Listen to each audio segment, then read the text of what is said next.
أعوذ بالله من الشيطان الرجيم بسم الله الرحمن الرحيم رب اشرح لي صدري ويسر لي أمري واحلل عقدة من لساني يفقهوا قولي.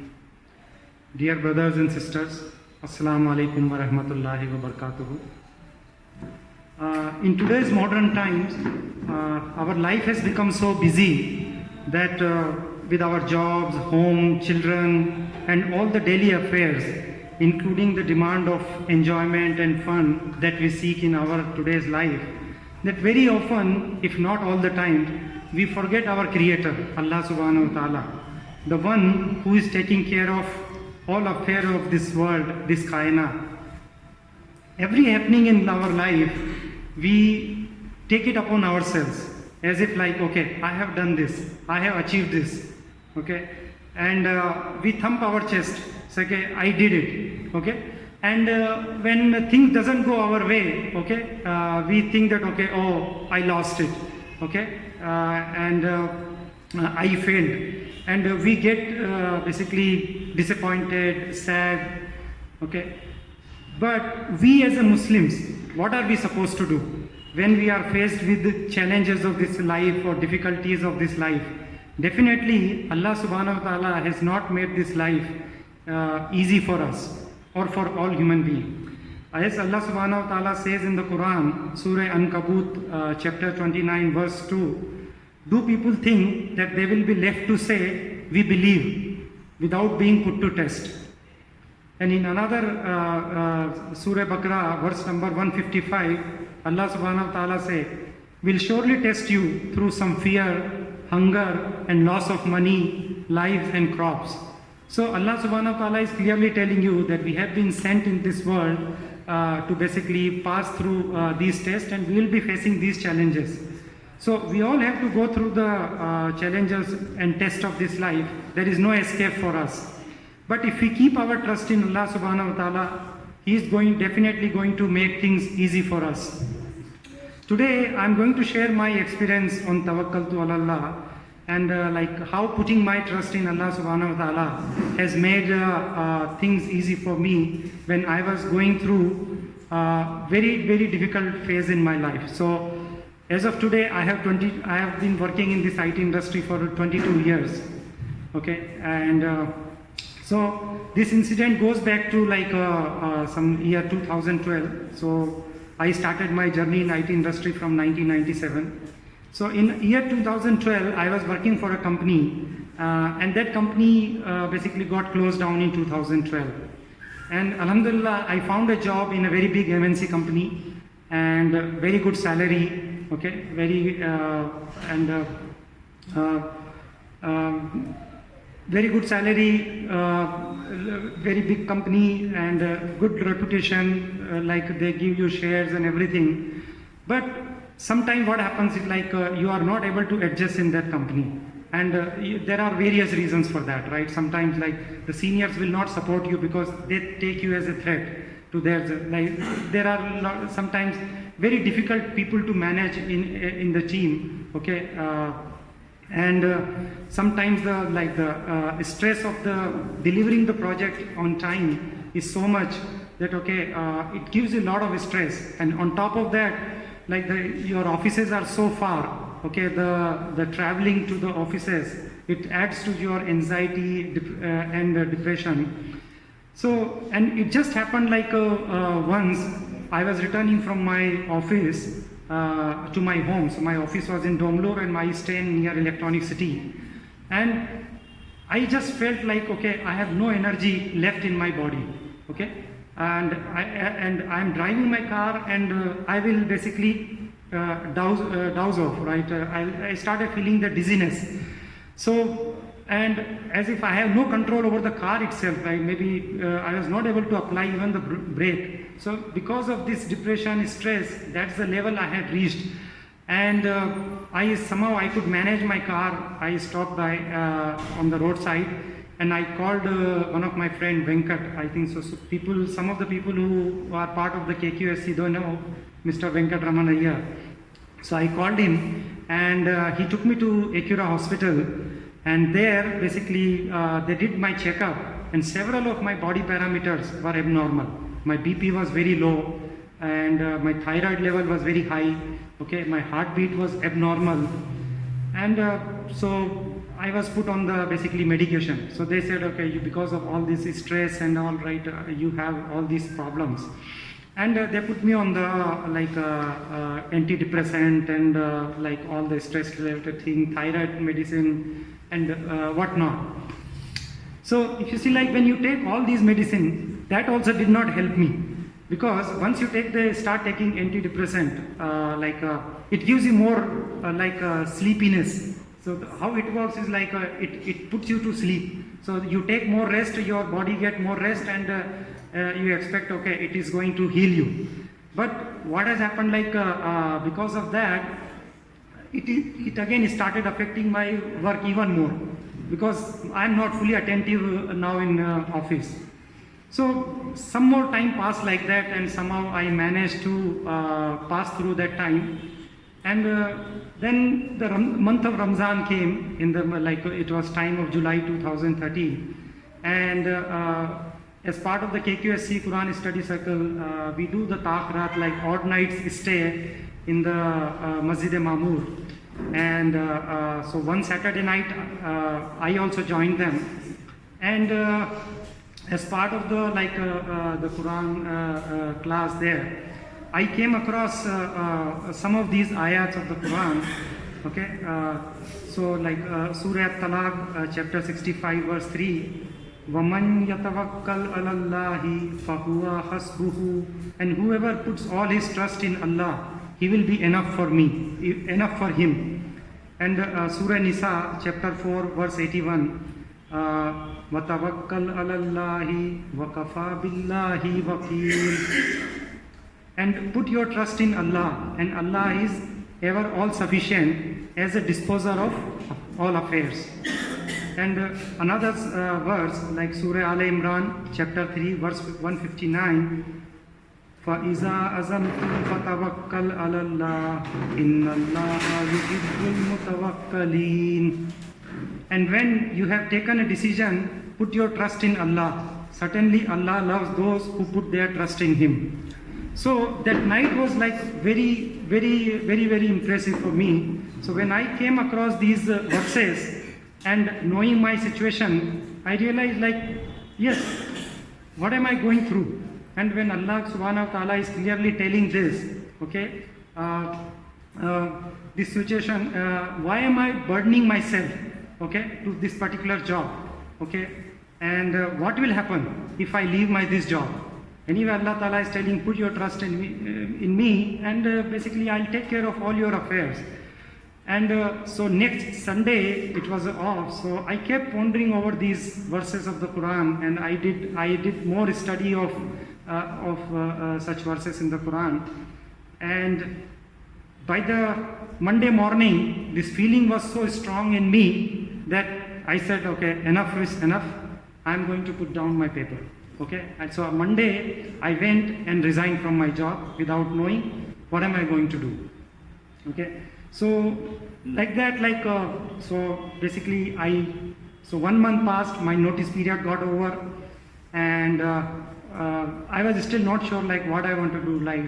I had a feeling that okay, maybe I should go back to my native in Rajasthan, and I don't want to be part of this IT company anymore because of whatever I have gone through. Maybe I should go to some engineering college or some university and basically start teaching. So maybe that will be less strenuous.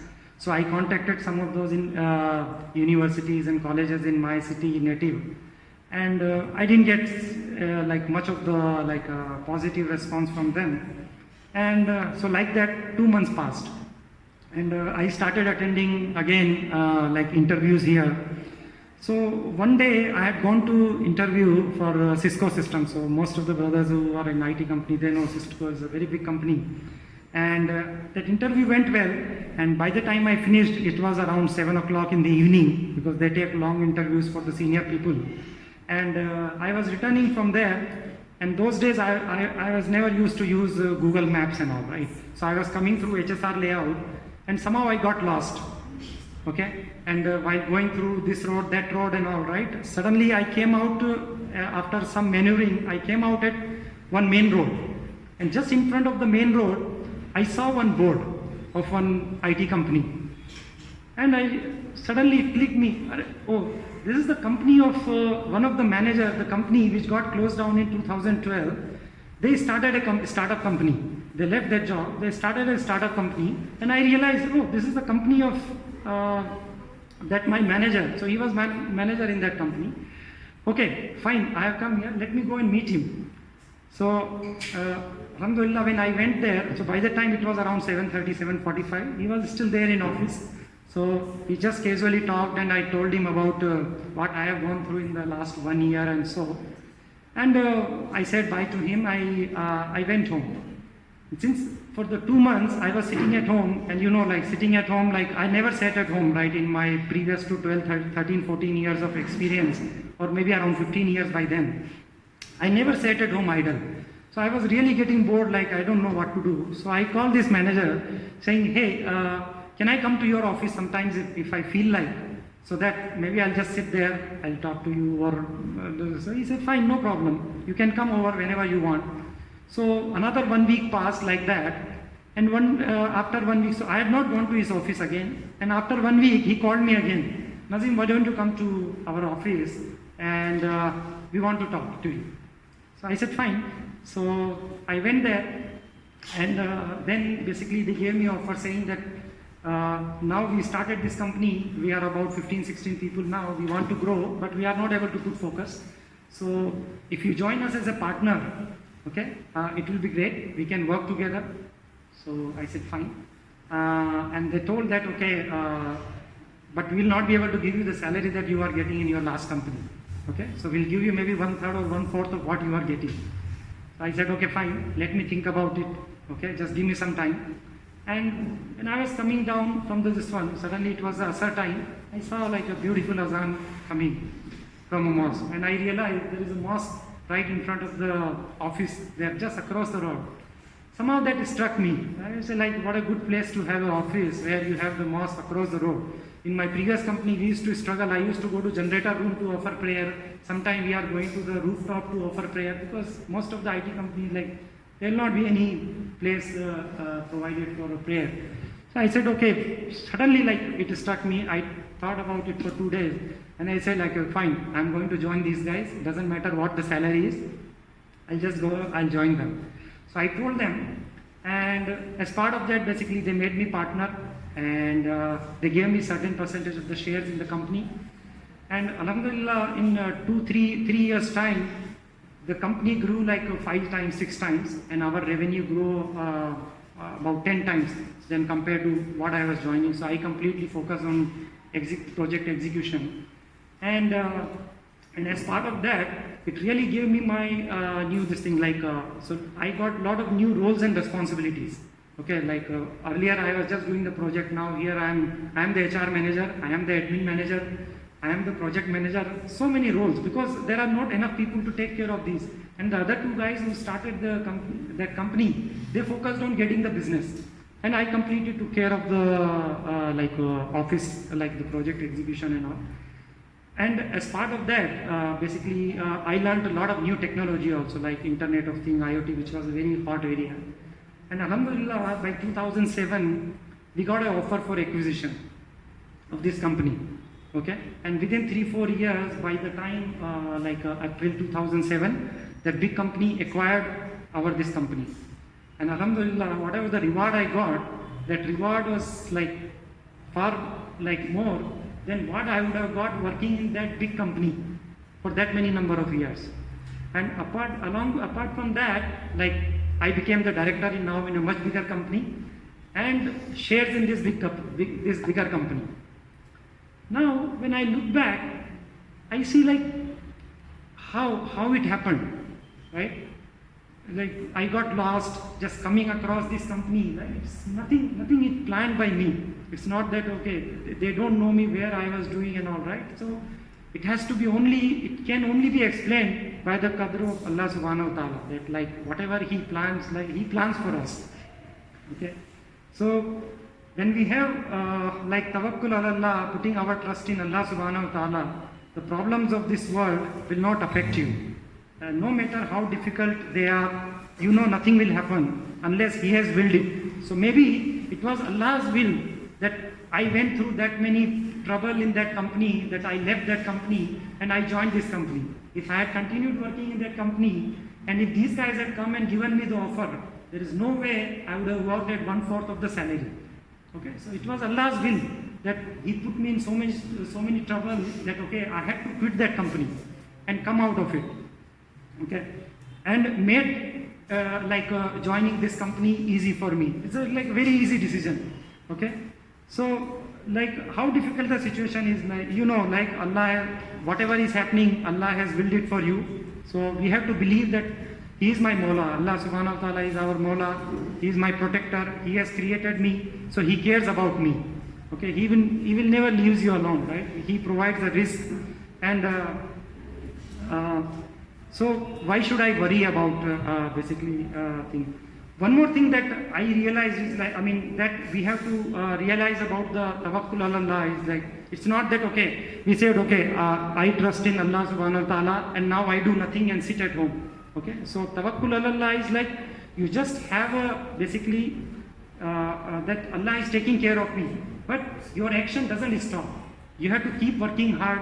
Okay, it doesn't change the reality of physical reality of this world, right? Whatever the trouble you are going to face, you will face.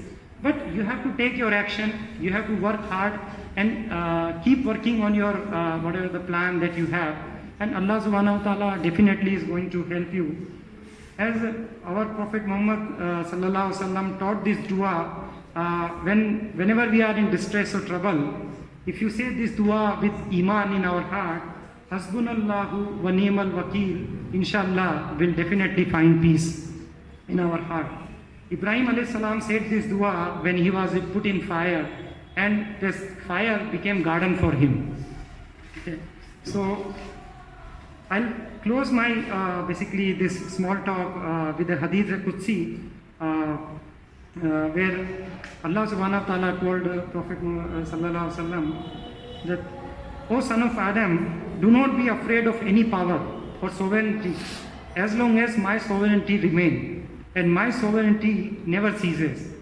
O son of Adam, do not fear titan sustenance as long as my storehouses are full and my storehouses are never empty. O son of Adam, I created you to worship, so don't play. I have already set your share of sustenance, so don't make yourself tired. I swear by my glory and might, if you are content with what I have allocated for you, I will bring comfort to your heart and body, and you will be praised by me. On the other hand, if you are not content with what I have allocated for you, I swear by my glory and might, I will set the world loose on you, where you will just run like animals in the wild, and you will not get more than what I have originally allocated you. Okay, so it doesn't matter if you think that by putting more hard work and all, right, you are going to more than what Allah subhanahu wa ta'ala has willed. You are not going to more than what He has already put in you. So, O son of Adam, I created 7 heavens and earth effortlessly. So would it trouble me to simply send a loaf of bread your way? O son of Adam, don't ask me for tomorrow's sustenance, just like I have not asked you for tomorrow's deeds. O son of Adam, I love you, so by my rights over you, you love me.